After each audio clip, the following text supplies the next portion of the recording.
Hey everyone, and welcome to Gardening with Ben. Well, we're going to be busy today. We've got lots and lots of spring bulbs to plant. So these are 300 in this one. And the reason why we plant spring bulbs is not just because they look absolutely beautiful, but for the bees when they wake up from hibernation, as they are the first things around to get the nectar from, to give them that energy and that boost to get going for the year ahead. So we're going to be planting these. These have got tulips, crocuses, narcissuses, alliums, muscari and more alliums.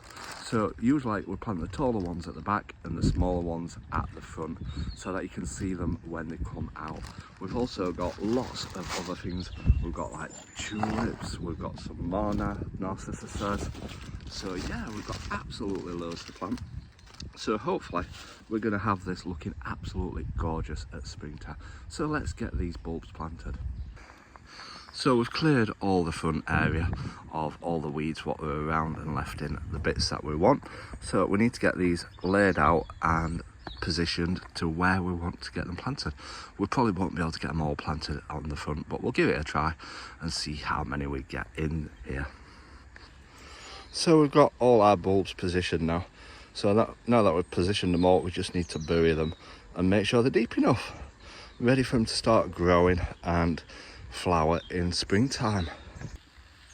So that is all the spring bulbs planted. So come back springtime and you'll see them all out in bloom. Fingers crossed if the squirrel doesn't get them. But yeah, can't wait for all these to come out. Remember to give it a like, share, comment, and come back springtime and you'll see them all out in bloom. Until next time, remember, keep smiling, keep shining, and keep gardening with Ben, everyone.